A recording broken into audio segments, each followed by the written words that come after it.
So, welcome everyone. O'Neill Kinesiology College presents the importance of natural medicine for Natural Medicine Week 2023. So, I'm just going to talk a little bit about why our healthcare system needs natural medicine and the role that it plays, and how we're an important piece of an overall system that sometimes gets lost in media and things like that. And now the slides don't want to move along. Why is that? Anyway. So just to let you know my background for those listening to this who haven't ever met me before. So I started my career as a scientist, and that still sits with me. I'm a teacher, and I've worked in complementary medicine for a long time, and right now I'm halfway to becoming a researcher. So hopefully I can play a role in transforming people's perceptions of natural medicine. So the first thing I'm going to talk about is just some physiological stuff so that you can understand what actually happens in the body. Why do we become unwell instead of staying healthy? So this theory, Hans Saglings actually was nominated for the Nobel Prize for this theory in the 1960s. And it came about once we knew about our endocrine system, our hormones. So we have hundreds of physiological functions in our body. And rather than staying at a set amount, like your temperature does not stay at a set amount at all times, because we constantly have input that's altering these functions. So what actually happens is they fluctuate up and down, up and down, up and down. And we want them to fluctuate around what is called our optimal level. So when we experience distress, what it does is it throws physiological functions outside their normal homeostatic limits. As you can see in this picture, somebody going through distress in one function. And so when a stressor actually throws us outside our normal homeostatic limits, that's what we call distress. That is something that has an impact on our functioning that we will notice. And so when that happens, our body immediately instigates various physiological compensations in order to bring that function back into its normal functioning. And then we go about our life as if nothing happened. So if that happens, that's a stage 1 stress. Not a big deal, happens all the time, and our body copes with it. You know, you walk out, it's freezing cold, and your body starts to shiver, create goosebumps, and all of that is to warm you up and stop your body temperature dropping too low. So these kind of things just happen every day without you really even noticing. The problem is if that distress is very large or ongoing. So if it's very large, that's normally when you end up with a medical doctor intervening to keep you alive. And it's what's more important for us really in our everyday life is more common is that the stress is ongoing. So the stress keeps happening and the body can't actually compensate and bring it back to optimum. And so the body will try to bring it back to optimum. And after a certain point, it goes, okay, this is not good. If I don't do something, we're dying. And your body's number 1 priority is to keep you alive, thank goodness. So that's when you enter stage 2 stress, what Hans Saglings called the stage of resistance. So at this stage, we have an ongoing stressor. The body hasn't been able to deal with it and bring us back to optimum. So it goes, okay, compromise. And what it does is it creates longer term compensations and it resets optimum. So instead of that function in your body now fluctuating around optimum, it resets it and fluctuates around a new level. And it goes, okay, well, we're not getting the body temperature back there. We'll focus on getting it here. And that new level is within homeostatic limits, so you're not going to die in the near future. However, it's not optimum. So you're resisting an ongoing stressor, you're coping with it, but actually your body is using huge amounts of energy in these ongoing compensations. So to keep that function going at that different level actually uses huge amounts of energy. And so you can do it and it keeps you alive. However, you're not going to live forever in that state. At some point, your body's going to not be coping and So this is what I like to call the stage of compensation. So you can understand at stage 1 stress, you know something's not right. You have symptoms and you are in distress and you know there is a problem. When your body reaches stage 2 stress and it's compensating, this last point on this slide is the one to really pay attention to. The bodily signs characteristic of the alarm reaction have virtually disappeared. Your symptoms have mostly disappeared. So now you think you're fine, but you are not fine. This should only be a short-term state, and when most people have physiological functions that are highly compromised going on every day. So you appear fine, but there are minor signs, like you don't wake up feeling good every day. You wake up going, oh God, another day. You're tighter than you used to be. You might have, feeling funny in your tummy. You might be getting constipation, diarrhea, like all these things that people live with in their daily life because it's not big enough problem to worry about, are signs that you're in stage 2 stress and you're not at optimum anymore in at least one, if not multiples, of your physiological functions. So it's important to understand that stage 2 stress, you appear fine, but you're not. So then what happens if we stay in that highly compensated state for too long, and we can live in a highly compensated state for decades and just struggle through life, not really having a great time, but I'm still alive.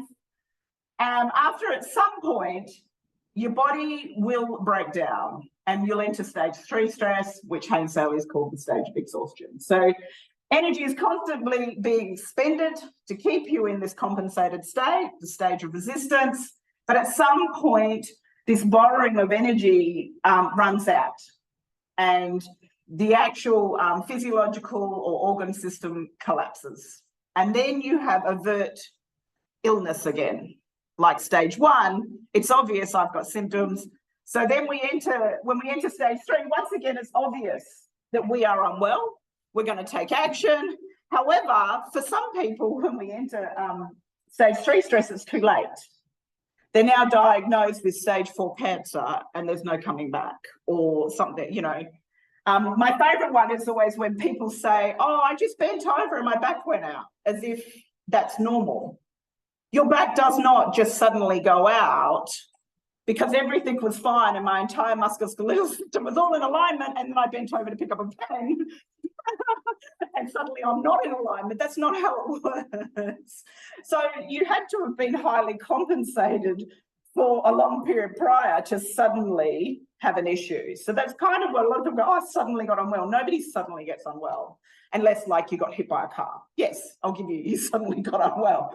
But if there was no obvious physical intervention, your physiology shouldn't suddenly not work how it should be. So it's actually years of compensation breaking down and I become unwell. And we don't want to get to stage 3 stress. We don't want our clients and people out there in the world to be getting to stage 3 stress because sometimes that's irreversible. We want to help them before they hit stage 3 stress. So this is a concept that I've taken from lots of different places and combined different ideas into my own little picture. So we live on a continuum. Our health lives on a continuum between illness and wellness. So obviously we want to be thriving at that end in wellness. So we want to be up here thriving away in wellness with no physiological distress. So it's important to understand, and I think it's very important for everyone to understand, to be a wise healthcare consumer. It's important to understand what Australia's healthcare system is like. So you've got to understand that when we discovered the endocrine system, we learnt what I've just told you about with Hane Seyler, that there are 2 distinct points where our health deteriorates. There's the point where we go from thriving to surviving. So this line here, this is where we have the initial breakdown of physiological function and we go into compensation, stage 2 stress. Now we're surviving. So we're not going to die in the near future, but we're certainly on a train that's taking us closer to death quicker than if we were thriving. So we've now taken some years off our life, or days, probably initially. So this is an important physiological change. But then there's the point at which those compensations break down and we go from surviving to overtly unwell, okay? Now, the Western medical system had a choice to make. Which of these 2 points of physiological change do we want to focus on? And they chose to focus on this one, where you go from surviving to overtly unwell. Why? Because actually it's a much easier point to diagnose. Okay, so if I go back here a little bit, you'll notice in this picture that most of the time this function is within the homeostatic limits, which means nothing really bad is going to happen to you. But it does dip outside those homeostatic limits, which causes your other systems of your body stress. So I go and get a blood test.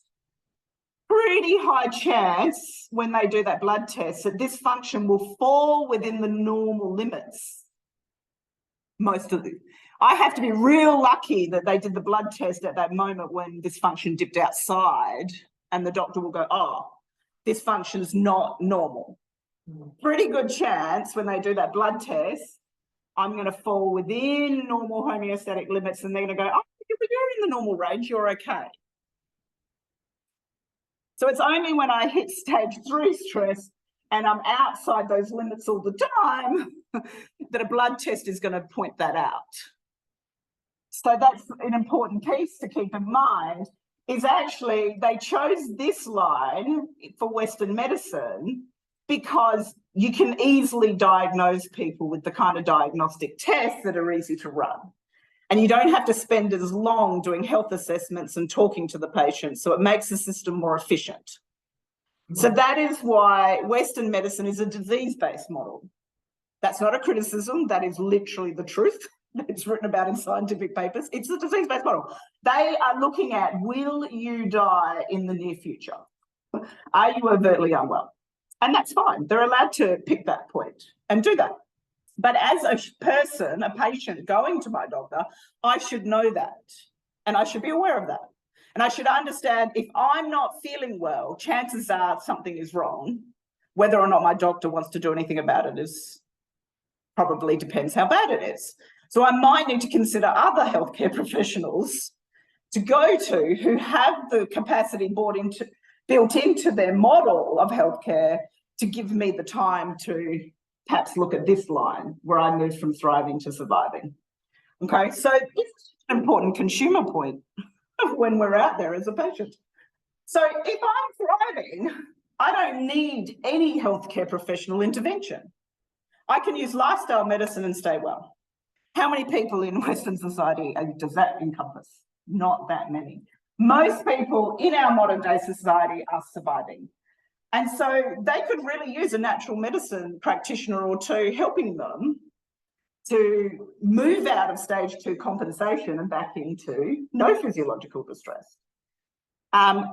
If we don't do that, we're going to become overtly unwell at some point, and we're going to need Western medicine to then probably intervene because we're now overtly unwell and we're going to have to deal with the problem quickly, or we could be heading to death, and we don't want that.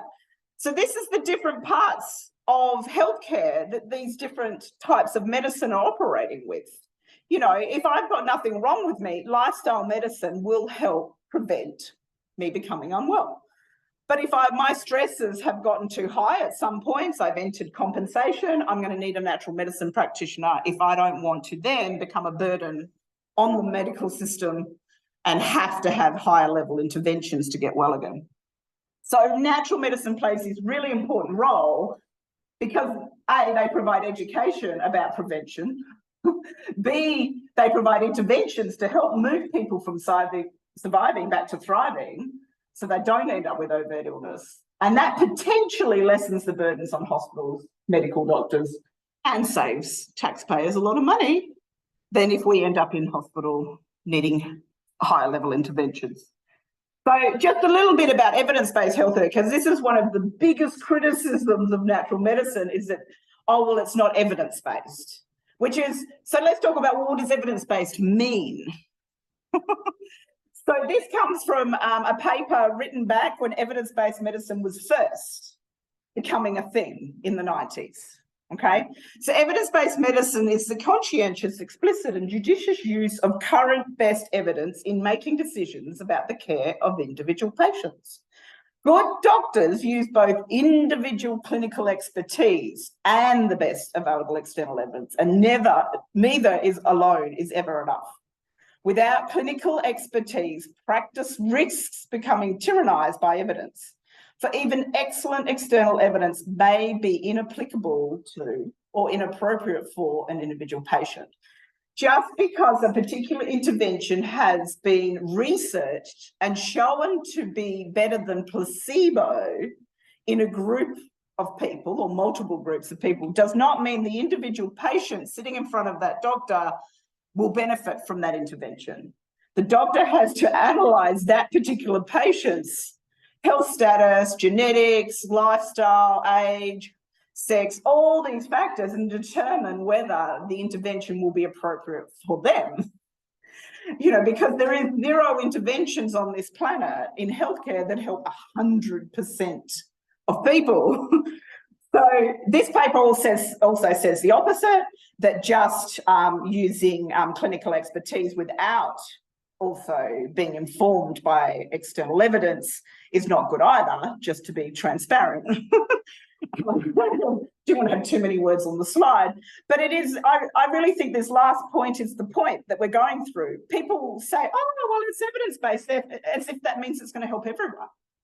And that is never the case for any therapy ever in existence. So it's important to remember that it should always be about the individual person and being informed by the research. Most of medicine is not evidence-based. It hasn't been scientifically studied in a placebo-controlled randomized clinical trial. Most of it is actually best practice. It's known to be the best way to deal with something in the medical system. So the idea that everything your doctor does is evidence-based is actually not true.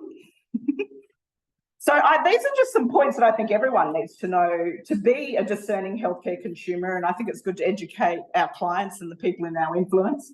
So there's a biostatistician at Stanford University, John Ioannidis. He just looks at the numbers. He's not swayed by any bias, which is unusual in the scientific community. And he actually looked at it, and what he found when he delved in is that most published research findings are false. They cannot be reproduced. Large majority of it can never be reproduced. This is a tiny little fraction that when it's done again in another circumstance with another group of people, they get the same result that the first people got. Most of it's, so just because it's published in a peer-reviewed journal doesn't mean it's right. You've got to be more discerning than that. Another thing most people don't know is that for pharmaceutical trials, when they go through peer review to get into a journal, the reviewers don't get access to the raw data to analyse it themselves. They just get the analysis that the pharmaceutical company did in the first place. So, you know, if there was something done to manipulate the raw data, but, you know, in that analysis process, maybe they didn't do actually the right analysis, whether intentional or unintentional, the peer reviewers don't get to see that and make that call. Doctors are actually taught in medical school that 50% of what they're learning will be outdated within 5 years of them being in practice. But nobody knows which 50%.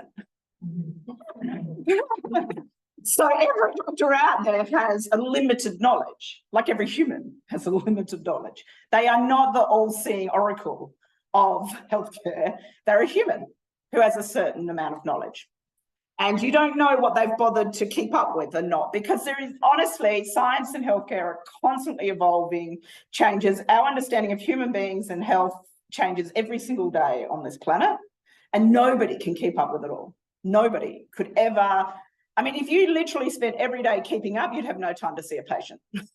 That is literally what they say.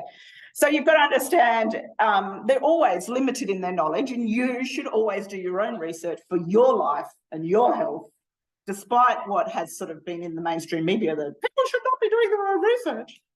Actually, I just completely disagree with that. I think you should be delving in and asking tough questions. So very recent, was this 2016 in the British Medical Journal, a researcher wrote that prescription drugs are now the third leading cause of death after heart disease and cancer in the world. So, so you've got to do your research. Medicine is not an exact science. It is an applied science. It is the science of human beings and a social science, and it is a constantly evolving science. So Dr. Aseem Malhotra said that in an interview recently, and I love it. I think that sums it up. People think that science and healthcare or medicine are facts. It's just based on facts, and that is just not true. Our understanding is constantly evolving and changing, and we need to keep looking. What does the data tell us? What does the data tell us? And most people can't do that for themselves. They have to trust others to do it, and that is a challenge. So very simple, to live a healthy life, I personally believe you need to be self-responsible. You need to take charge of your life and your health and make self-responsible choices to be healthy. And you should not rely on other people to tell you what to do. So a Danish twin study from quite a long time ago actually established that 20% of how long we live is dictated by our genes. 80% of its life, about 80% of its lifestyle. So actually your choices every day are determining how long you will live. No use blaming other things. And in the research, they found that the more healthy lifestyle choices a person adopts, the lower their risk of death becomes. So you add days to your life every time you make more healthy choices each day. You can literally add days to your life today. So healthy habits to adopt. Look, there's a lot of different research that I've looked at over the years, you know, things to do with preventing Alzheimer's, live at what they call blue zones, where people live on average to over 100, all sorts of different things that I've read. And I felt like this summarized overall those healthy things. It does vary from thing to thing and how they word it varies. Moderate regular exercise. Some say daily, some say 3 times a week of longer each time. So, but that regular exercise is known to be helpful. Maintaining a desirable weight for your height, eat nutrient-dense foods and don't overeat. Sleeping 7 or 8 hours per day. Develop routines to shed stress. Stress causes our cells to age. So you will encounter stress. That is just life. That is part of life. You will encounter stress. You have to develop ways to let stress go, whatever that may look like. And different research shows different things. Follow a purpose in life. That comes up across the research. And belong to communities of people who support and love you. And that can look different for different groups. So another one is neuroplasticity research. So there's this lady who's really a pioneer of women in science in the 90s who did huge amounts of research on neuroplasticity and definitively showed our brains do not just deteriorate with age, that actually we can grow new pathways in our nervous system. And she found 5 things for a healthy brain. That is 5 things that drive brain plasticity in a positive direction. Newness and challenge. So you need to be doing things that you enjoy that challenge you all throughout life. And most people stop doing that as they age. Exercise and diet, they pretty much show everywhere. And love. The final thing she found, accidentally almost, was love. Love is good for our brain. What a concept. So really, I just want to point out that natural medicine has a really important role. Even though each individual could actually keep themselves healthy through healthy habits, most people don't. Most people struggle to do those healthy things every day. And that's where I think natural medicine plays a really important role, because most people don't even know they need to do these healthy habits. And natural medicine practitioners educate people on that. They educate how simple being healthy could be if you just make right choices, and help give them ways that they could implement them. Because a lot of people struggle to implement these healthy habits. And so a natural medicine practitioner often helps in that space. They also provide interventions that can change one's ability to implement them. So they can help us clear stress and make changes that help us then make those better choices. Instead of being in sabotage and making really poor choices every day, a natural medicine practitioner can help us actually change our way of functioning so we do make those choices. And they also provide interventions that help reduce stress, which improves our physiological function, reduces inflammation, and makes healthy habits easier to maintain. So without natural medicine practitioners, we actually end up with a very sick society relying very heavily on high-level interventions. With natural medicine practitioners, we end up with people able to shift themselves from being in surviving back to thriving. And that's what we want. We want a self-responsible society that stays healthy and happy.